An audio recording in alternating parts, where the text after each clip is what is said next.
Assalamualaikum warahmatullahi wabarakatuh. Allahumma sholli ala sayyidina Muhammad wa ala alihi wa sahbihi alhamdulillahi rabbil alamin. Halo, apa kabar semuanya para viewers Komsas TV? Terima kasih disampaikan kepada kalian yang masih setia menjadi viewers Komsas TV, dan semoga panjang umur buat kalian semuanya. Di kesempatan ini bersama saya Budi Cahyono, Kader Himpunan Mahasiswa Islam Komisariat Bahasa UIN Malang,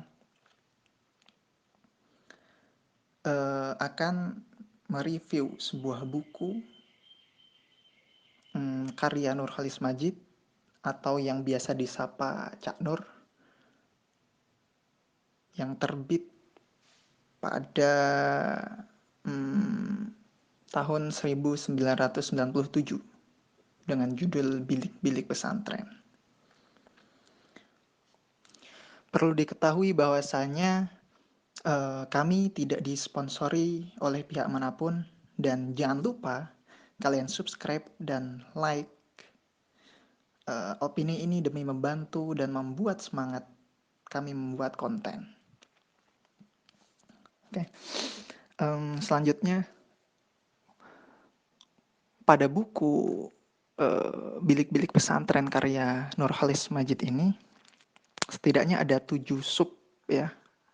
Ada 7 sub pembahasan yang diantaranya adalah membicarakan tentang pendidikan, tujuan pendidikan pesantren itu, kemudian tentang pola pergaulan, tentang sufi, tasawuf, bagaimana tasawuf di pesantren, kemudian tantangan-tantangan yang dihadapi oleh pesantren.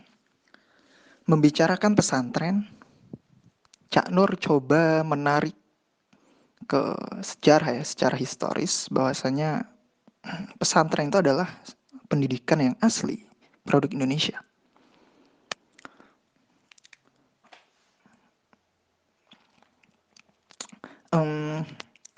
Juga kalau misalnya dianalogikan di luar negeri ya, sebenarnya tuh ada lembaga atau pendidikan yang juga kemunculannya adalah atas dasar agama, yakni didirikan oleh pendeta, yaitu Harvard, pendidikan Harvard, yang sekarang itu Harvard University itu ya. Dalam buku ini Cak Nur ingin menyampaikan bahwa pertama, pendidikan pesantren adalah pendidikan asli Indonesia dengan segala potensinya, dapat dianalogikan melihat Harvard yang sama-sama pendidikan yang awal kemunculannya didirikan oleh pendeta. Kini Harvard menjadi universitas yang prestisius. Dalam kaitannya dengan kekuasaan, alumninya pun menjadi orang-orang besar yang menduduki kekuasaan di Amerika Serikat.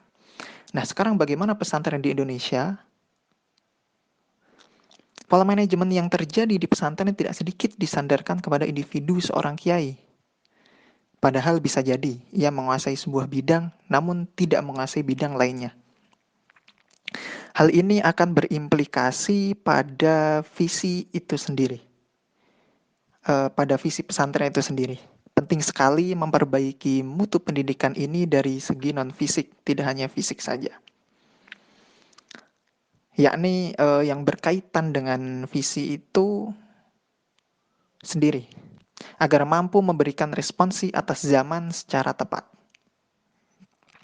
Pesantren tidak hanya dipandang sebagai yang tradisional dan produknya sekadar bermanfaat bagi lingkungan yang terbatas. Namun prestisius di kalangan umum dan mampu menjawab tantangan zaman. Bidang keilmuan yang di dalam pesantren juga tidak seharusnya lagi memaksakan dalam batas referensi yang terbatas. Yakni ketika bidang agama itu sendiri pun juga berbatas, referensinya pun dipilih secara terbatas, yang kira-kira tidak cocok atau tidak, yang haluannya berbeda itu pun tidak dipilih. Nah, sehingga juga bakal kalau misalnya membuka selebar-lebarnya keran ilmu pengetahuan, itu bakal prestisius di kalangan umum. Bidang keilmuan yang di dalam pesantren juga tidak seharusnya lagi memaksakan dalam batas referensi yang terbatas itu tadi ya. Namun membawa akses selebar-lebarnya bagi ilmu pengetahuan mutakhir.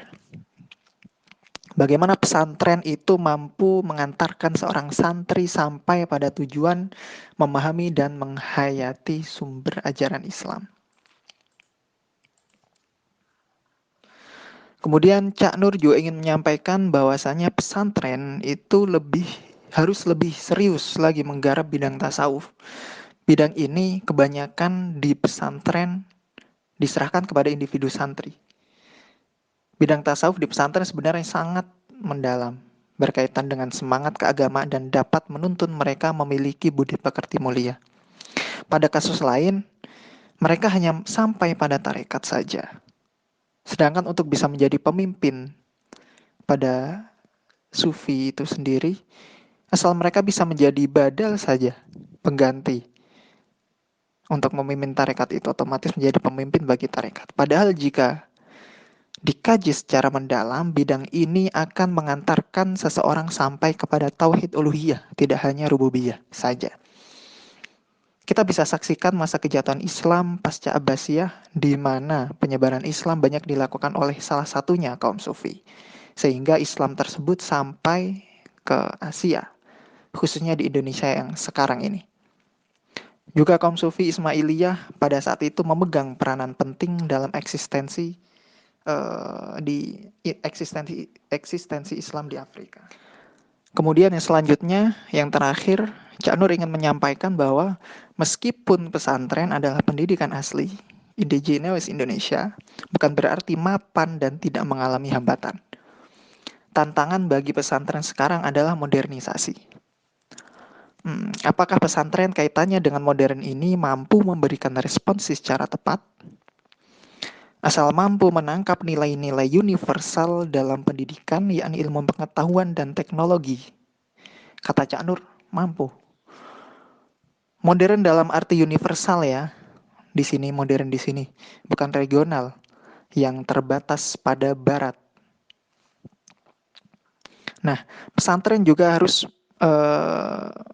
mengevaluasi kembali proses pendidikannya dari lingkungan yang mendukung pada proses pembelajaran, intelektualisme, verbalisme dalam medium belajar, serta kepemimpinan leadership di dalam pesantren, pendidikan kepemimpinan dari konsep sampai teknis. Seorang santri juga harus profesional ya secara teknis dan juga secara konsep.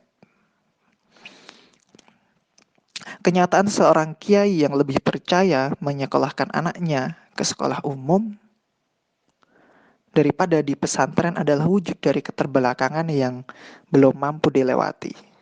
Ini terjadi di beberapa pesantren gitu ya. Ini yang cukup yang direkam oleh Cak Nur. Malah orang-orang di desa gitu kan, orang-orang yang atau masyarakat menengah ke bawah dibiarkan sekolah di pesantren, sedangkan anaknya sendiri malah disekolahkan ke lembaga umum gitu. Yang ini kata Cak Nur merupakan masalah yang harus segera dicarikan jalan keluarnya. Nah, itu tadi ada beberapa yang bisa saya sampaikan. Itu dari pembacaan saya tentang buku Bilik-Bilik Pesantren karya Nurholis Majid. Yang kita tahu seorang Nurholis Majid adalah cendekiawan muslim yang pemikiran-pemikirannya cukup segar ya pada tahun itu, tahun 1900-an sampai tahun 2000-an. Dan perlu kiranya juga generasi-generasi selanjutnya juga mengikuti jalurnya. Se Sekelas Cak Nur yang memiliki ide sekularisasi yang waktu itu banyak kontroversinya di masyarakat umum gitu ya. Itu juga menulis tentang pesantren gitu. Maka begitu pedulinya seorang Nurholis Majid, seorang cendekiawan muslim tentang lembaga atau tentang pendidikan pesantren ini. Mungkin sekian yang bisa saya sampaikan. Terima kasih saya sampaikan kepada para viewers Komsas TV.